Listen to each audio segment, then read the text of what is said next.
मई 2025 social media पर अदिति यादव के नाम से एक फर्जी फेसबुक अकाउंट एक्टिव होता है। इस प्रोफाइल से प्रधानमंत्री नरेंद्र मोदी और मुख्यमंत्री योगी आदित्यनाथ की एक बेहद विवादास्पद और मॉर्फ तस्वीर पोस्ट की जाती है। मकसद साफ था, एक ऐसी चिंगारी भड़काना जिससे यूपी की सियासत में भूचाल आ जाए। लेकिन ये तो बस शुरुआत थी, जिसका सबसे घिनौना रूप जून 2026 में सामने आया। फिफ्थ पिलर के इस वीडियो में हम बात करेंगे कि कैसे राजनीतिक द्वेष के चलते सोशल मीडिया पर मर्यादाओं को ताक पर रखकर एक छात्रा को सियासी जंग का मोहरा बनाने की कोशिश की गई। क्या है पूरा मामला और क्या था वो फर्जी पोस्ट। समाजवादी पार्टी के राष्ट्रीय अध्यक्ष अखिलेश यादव और सांसद डिंपल यादव की बड़ी बेटी अदिति यादव फिलहाल लंदन से पढ़ाई कर रही हैं। लेकिन जून 2026 के पहले हफ्ते में अचानक सोशल मीडिया पर अदिति की एक एडिटेड तस्वीर के साथ एक बेहद सनसनीखेज और मनगढ़ंत दावा वायरल होने लगता है।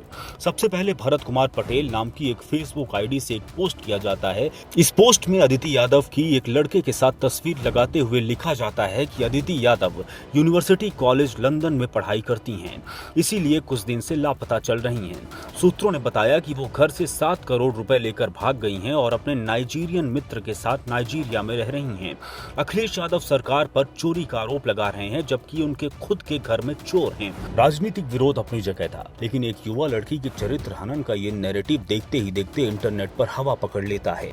7 जून का वो ट्रिगर और भड़का आक्रोश। दरअसल 7 जून को अखिलेश यादव ने आरोप लगाया था कि राम मंदिर के चढ़ावे में करोड़ों की रकम गायब पाई गई है। सपा नेताओं का मानना है कि इस बयान से ध्यान भटकाने के लिए ही 9 और 10 जून को ये झूठा नैरेटिव हवा की तरह फैलाया गया। इसके खिलाफ सपा कार्यकर्ताओं में भारी आक्रोश फैल गया। लखनऊ समेत कई जिलों में सपा प्रतिनिधिमंडल ने पुलिस को डिजिटल सबूत सौंपे। मामले की गंभीरता को देखते हुए कानपुर साइबर क्राइम थाने में भारत कुमार पटेल, नागेश्वर सिंह बघेल और विनोद कुमार यादव के खिलाफ बीएनएस की धारा 79 और आईटी एक्ट के तहत एफआईआर दर्ज की गई। जब अखिलेश यादव ने खुद संभाली कमान। इस विवाद पर खुद अखिलेश यादव ने मीडिया के सामने आकर कड़ा रुख अपनाया। उन्होंने कहा कि राजनीतिक विरोध के चक्कर में किसी नेता के परिवार की बेटियों को निशाना बनाना पूरी तरह से कायराना और शर्मनाक है।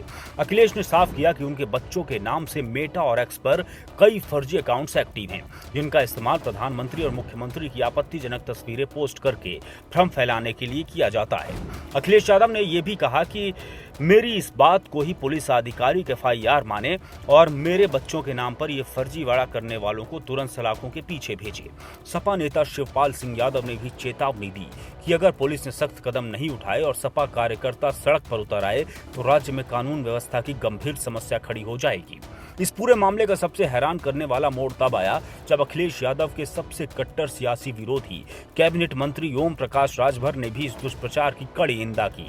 राजभर ने एक्स पर लिखा कि अदिति यादव मेरी भी बेटी है और एक युवा लड़की के खिलाफ ऐसी पोस्ट करना गुनाहे अजीम यानी बड़ा पाप है। हालांकि इसके साथ ही उन्होंने तंज भी कसा कि सपा कार्यकर्ताओं को भी अपने गिरेबान में झांकना चाहिए, जो सोशल मीडिया पर दूसरों की जाति और श्रद्धा का मजाक उड़ाते रहते हैं।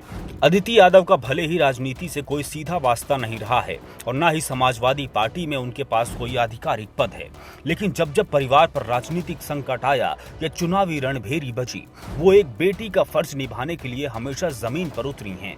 इस सफर की शुरुआत साल 2022 में हुई थी, जब नेताजी मुलायम सिंह यादव के निधन के बाद खाली हुई मैनपुरी लोकसभा सीट पर उपचुनाव का बिगुल बजा। उस बेहद भावुक और कठिन समय में अपनी मां डिंपल यादव के लिए अदिति ने पहली बार चुनाव कमान संभाली और मैनपुरी की गलियों में जमकर प्रचार किया। इसके बाद साल 2024 के आम चुनाव में भी उनका ये राजनीतिक रसूख देखने को मिला, जब उन्होंने मैनपुरी और कन्नौज जैसी हॉट सीटों पर अपने माता पिता के लिए न सिर्फ ताबड़तोड़ जनसभाएं की, बल्कि महिलाओं और युवाओं से सीधा संवाद साधकर अपनी एक अलग छवि बनाई। यही अदिति यादव का ग्राउंड कनेक्ट था, जिसने शायद सोशल मीडिया पर बैठे विरोधियों को खटकने पर मजबूर कर दिया। बात सिर्फ एक फर्जी पोस्ट की नहीं है, ये मामला दिखाता है कि डिजिटल युग में हमारा स्तर किस हद तक गिर चुका है। जब आप किसी नेता से नीतियों और तथ्यों के आधार पर नहीं जीत पाते, तब सोशल मीडिया की आड़ लेकर उसके परिवार की बेटियों के चरित्र को निशाना बनाने लगते हैं। इंटरनेट पर फेक आईडी के पीछे छिपकर किसी महिला की गरिमा को ठेस पहुंचाना एक सामाजिक और नैतिक पतन है। अब देखना यह है कि यूपी पुलिस इन फर्जी अकाउंट्स के असली मास्टरमाइंड्स तक कब तक पहुंच पाती है। आपकी इस पूरे मामले पर क्या राय है, हमें कमेंट बॉक्स में जरूर बताएं और ऐसी ही बेबाक और गहराई से भरी रिपोर्ट्स के लिए हमारे चैनल फिफ्थ पिलर को जरूर लाइक, शेयर और सब्सक्राइब करें।